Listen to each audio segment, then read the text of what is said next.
Next on the Rockbridge Report, the death of Elijah Cummings and the latest on the impeachment investigation. And then a special report on the rise of marijuana arrests in Virginia. Reporter Elizabeth Bell has the story.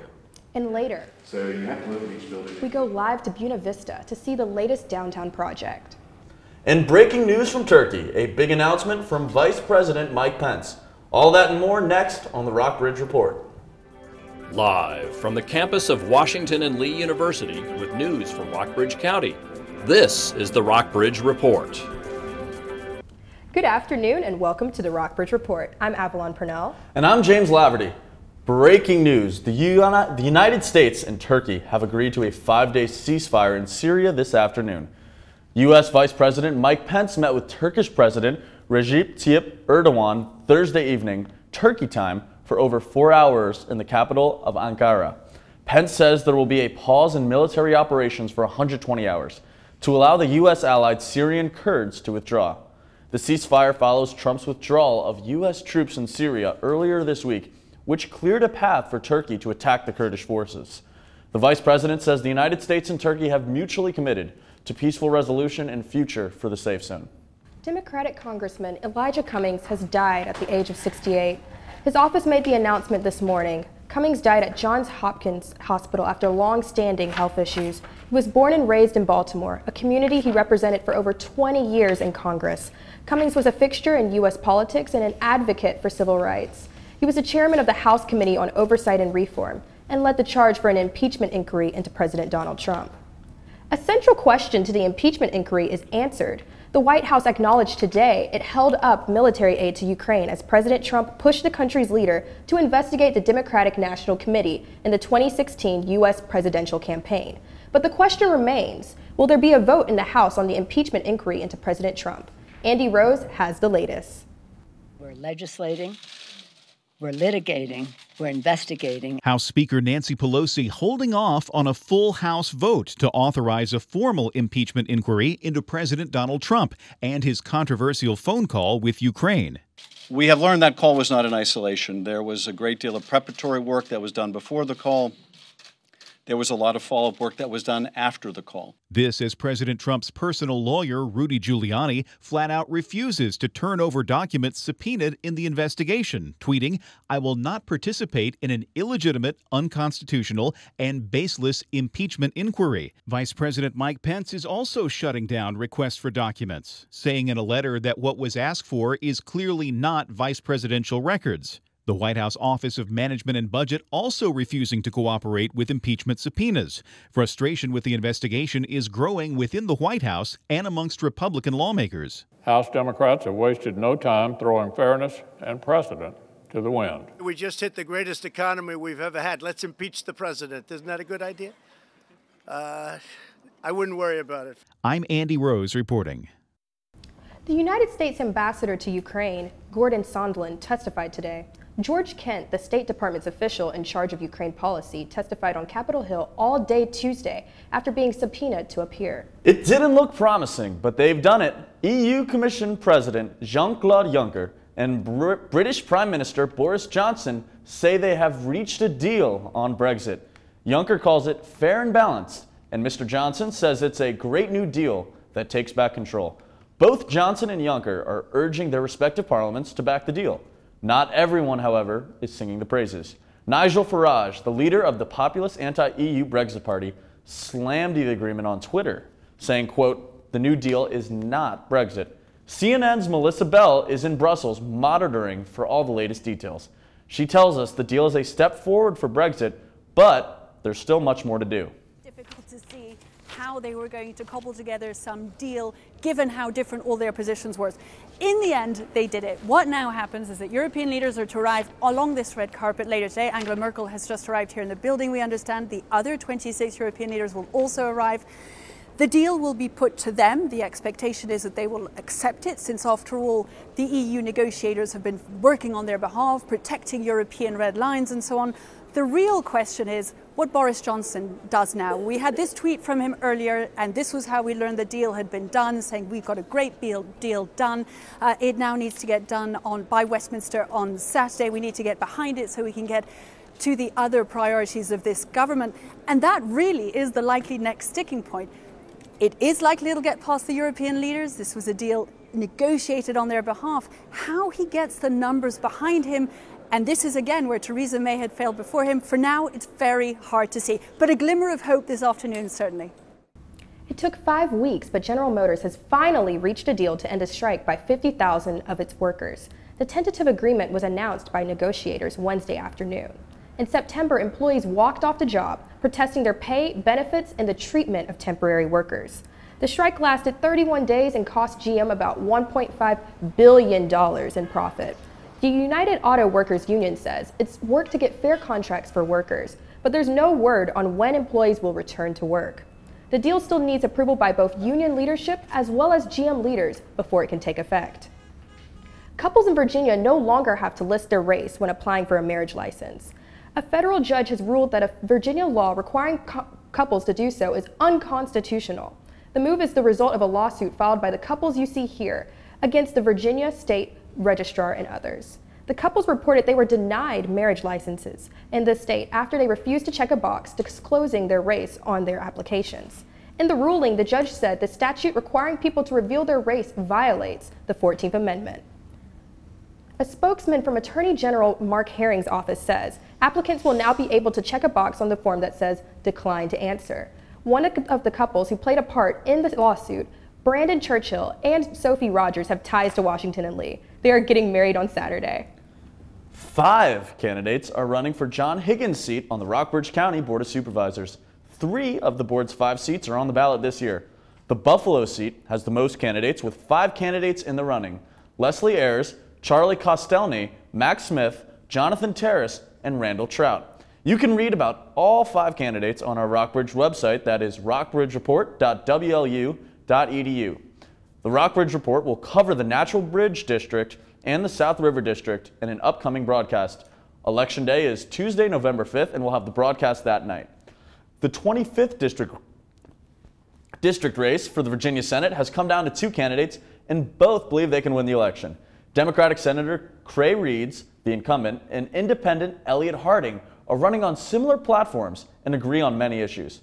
The 2 lawyers both oppose the construction of the Atlantic Coast Pipeline, and they both promote improved vocational education.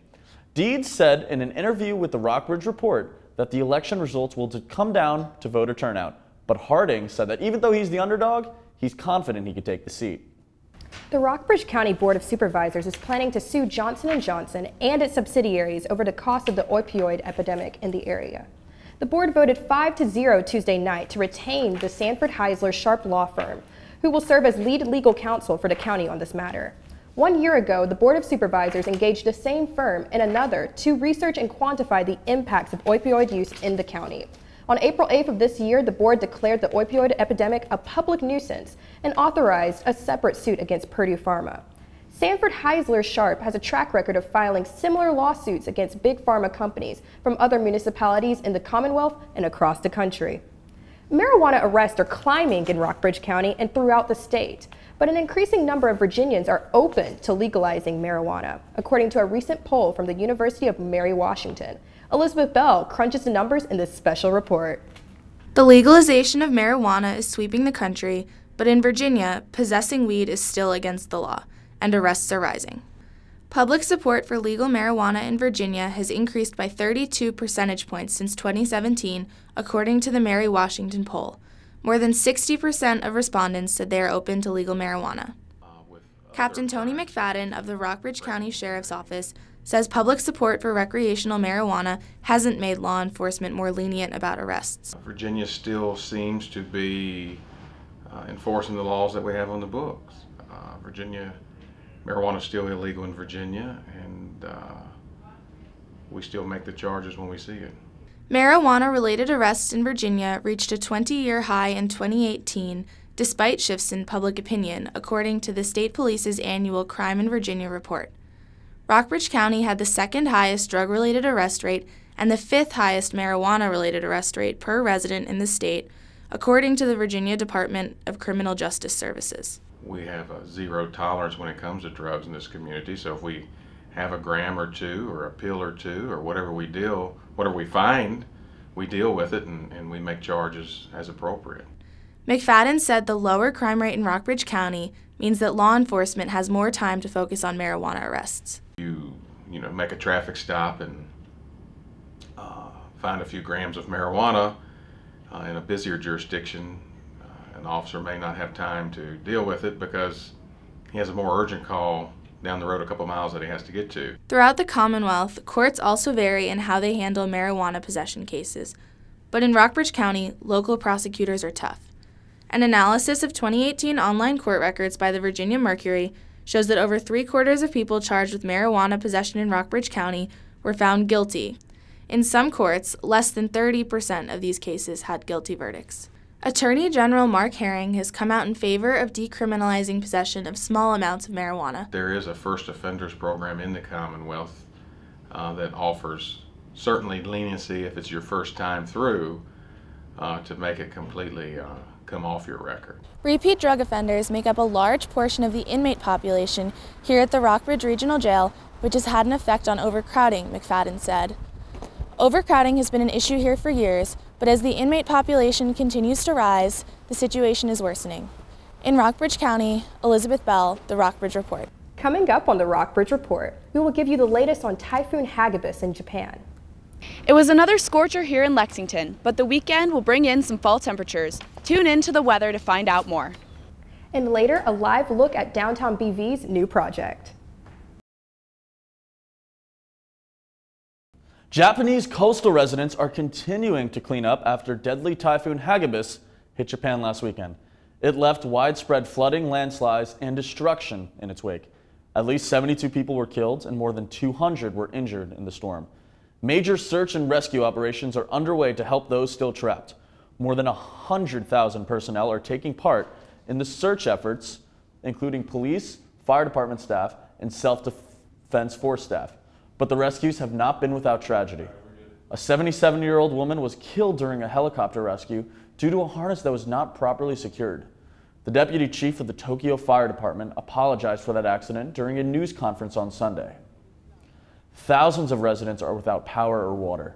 The storm is one of the hardest to ever hit the country in years. Lily, not gonna lie, I broke out my rain boots this past week and I really enjoyed it. Is there any more rain on the horizon? Yes, there will be as we start next week and as we look to the end of the weekend. If we take a look at our live shot right now in beautiful downtown BV, we can see that certainly we are experiencing some fall weather. Right now in Lexington, it is about 60 degrees and our low this morning was only 40 degrees, so certainly a little cooler than we've been experiencing. The barometric pressure is 29.81 inches of mercury and the wind speed is 11 miles per hour, so it certainly is a little gusty. Humidity is 39%, so it's a little drier right now. And if we look at our regional radar, we are seeing that there is no precipitation in the area. If we look at the regional temperatures, we're all at about the high 50s, low 60s. We're looking at Covington, 57 degrees will be our lowest. Roanoke, 59 degrees. Lexington and Stanton, both at 60 degrees. BV, 61 degrees. And our highest will be at Lynchburg and Charlottesville with 63 degrees there. Moving in to our 5-day forecast, it will be sunny tomorrow with a high of 66 degrees and a low of 37 degrees. Then Saturday, some clouds will be rolling in. The high will be 65 degrees and the low will be 50. Sunday, we will be expecting a little bit of rain. 68 degrees will be the high and 48 degrees will be the low. Monday, just clouds, 68 degree high and a 56 degree low for Monday. And then Tuesday, make sure to bring that rain jacket or umbrella with you because there will be a high of 63 degrees and a low of 44 degrees with that chance of rain. That's all I have for the weather. Now back to you guys. Thanks, Lily. Buena Vista citizens are still talking about a tour of their city they took recently. The city partnered with GoBV, a private entity, to show off the city and eventually improve the downtown. The Rockbridge Report's Colin Whitmore is live in BV with a look at what both parties hope to accomplish. Colin? Hey Avalon, Roanoke real estate developer Ed Walker purchased 12 properties here in downtown Buena Vista for roughly $1.3 million 2 years ago. His goal? Revitalize downtown Buena Vista by bringing in diverse and sustainable businesses. Walker calls his project GoBV, and last week the organization hosted a downtown property tour. I tagged along with curious residents and entrepreneurs. Buena Vista citizens have reason to believe that their sleepy downtown could soon become a vibrant hub. GoBV, a private economic development project, has been in the planning phase for about 2 years now. Project Director Jamie Gooden says the team's efforts will soon be visible. The behind-the-scenes phase is coming to a close, and now we're in front of folks, getting folks aware of the opportunities, getting them educated on what their options are, and supporting them to help businesses move in. Buena Vista City Manager Jay Scudder says he agrees with Gooden. I think once they get that initial investment, I think that's going to be the catalyst that's going to lead to a lot more development in that area. The GoBV real estate development team includes 7 Washington and Lee University Law School students who help manage and market the 12 downtown properties. Last Thursday, the team hosted a property tour. Student Cameron Johnson explained the tour's purpose. It's about getting people down here, seeing what properties that we have, what's to offer in downtown, and ways in which we think that we can make this city a little more happening. Businesswoman Corinne Antigua was on the tour, hoping to find a location where she can open a downtown kids center. I'm an entrepreneur and just looking for ideas, and I'm interested in investing in the future, and so just kind of getting an idea of what's available and what needs to be done, and just kind of seeing what opportunities there might be. Lexington real estate agent Rick Alford was also on the tour. You can get very good value for your dollar here in Buena Vista. It's a matter of getting the proper exposure to people looking to set up businesses. Gooden says the team hopes to start selling the properties as soon as possible. Ultimately, he says he envisions downtown Buena Vista as a culturally robust and thriving center where people want to gather. How does that look? It's the arts, culture, food and beverage, that kind of stuff. But it's also an intangible, near indescribable feeling that this place is alive. Law school student Austin Shazinski says that one of the first signs of progress people will see is the removal of the former Frank's for the Memories restaurant on Magnolia Avenue. That lot will become the new town square. We're hoping to get some sort of structure there where we could host farmers markets, where we could host speakers, where we could host events, concerts, activities where there could be readings to local students, and just a place for people to gather. And we're real excited. We think that's going to happen real quick. I'm here in front of the old Frank's for the Memories building, where I've been told by Hamilton contracting representatives that demolition could start any day now. Reporting live in Buena Vista, I'm Colin Whitmore. I wanted to share a little bit more about the MLB and more sports. And later, a look at NASA's new spacesuits. The Lexington City Council will meet again tonight to discuss a backyard chicken ordinance presented by the Planning Commission. The decision was postponed from an October 3rd council meeting after 5 Lexington residents came forward to oppose keeping chickens in the city. The council will meet at 8 tonight at Waddell Elementary School. More than 1 in 4 high school students in the U.S. use e-cigarettes or vape products, said a report from the Centers for Disease Control and Prevention. Local schools are joining in on the conversation. Last night, the Rockbridge Area Prevention Coalition sponsored a panel discussion at Dabney S. Lancaster Community College to educate the community about vaping in an attempt to prevent e-cigarette use amongst teens. On Monday, Rockbridge County High School will host a hidden in plain sight simulation and teach parents how to spot hidden vaping devices. Well, Jack, there hasn't been a World Series played in Washington, D.C. since 1933, but I hear that's changing. Yes, that's right, James. Thank you. The Washington Nationals advanced to the World Series for the first time since 1933 on Tuesday night. With this win, the Nats completed a 4-game sweep of the St. Louis Cardinals. They now await the winner of the Houston Astros and New York Yankees. Those teams will play Game 4 of the American League Championship Series tonight at 8 after yesterday's game was postponed due to inclement weather. Houston leads the series 2-1. VMI's football team has a winning record for the first time since 2003. The Keydets are 4-3 overall and 3-1 in Southern Conference play. After snapping a 12-game losing streak to the Citadel 2 weeks ago, the Keydets captured a 48-41 overtime victory against Samford last Saturday. Kicker Grant Clemens made a 56-yard field goal to send the game to overtime, and running back Alex Ramsey broke a school record with 6 rushing touchdowns. VMI will hope to continue its winning ways away at Mercer this Saturday at 3.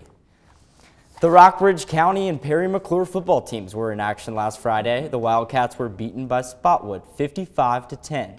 With the loss, they fell to 4-2 overall and 0-1 in district play. The Fighting Blues picked up their first victory of the season Friday night by beating Craig County 40-0. The Blues improved to 1-5 overall and 0-1 in district play. The Wildcats will play host to Waynesboro this Friday, while the Blues take on Covington at home. Both games will start at 7 p.m. That's all I have in sports for today, guys. But James, I know you're a Yankees fan. What are your predictions for the upcoming series? Well, Jack, it's going to be an uphill. For the rest of the series, Absolutely. Well, it's going to be an uphill battle for the Yankees. 4 games in 4 days across 2 cities. So tonight, down 2-1 is a must-win. They have Masahiro Tanaka on the mound, who's their ace, and possibly the best postseason pitcher in Yankee history. If they win tonight, then they have to beat either Justin Verlander or Garrett Cole, the 2 Cy Young front winners, and then beat Zach Greinke again. So it's going to be a very, very tough win to pull out for the Yankees. But I'll tell you this, whoever comes out of this series, I think will steamroll the Washington Nationals in the World Series. That's awesome. I think it's going to be an uphill battle for the Yankees, no question. Absolutely. But it should be interesting to see it play out. Back to you, Avalon. Thanks, Jack. A far-out fashion story for you as we end tonight's newscast. These spacesuits will be all the rage in outer space. NASA revealed these new looks on Tuesday, an upgrade to the classic suits worn by Apollo-era astronauts in the 1960s and 70s. The suits will be used for the Artemis astronauts. The red, white, and blue suit is for the planned moon landing at the lunar South Pole. A second orange suit called the Orion Crew Survival System will be worn during launch and re-entry in the Orion spacecraft, which is the spacecraft designated for an eventual mission to Mars. The spacesuit will provide thermal protection for the astronauts. The suits improve on the technology used in the Apollo suits as well as those currently used by astronauts on the International Space Station. These will also accommodate more sizes and provide more comfort and mobility. That's all for the Rockbridge Report. Thanks for watching. You can stay current on all the region's news by clicking on to rockbridgereport.wlu.edu. Have a great evening, Lexington.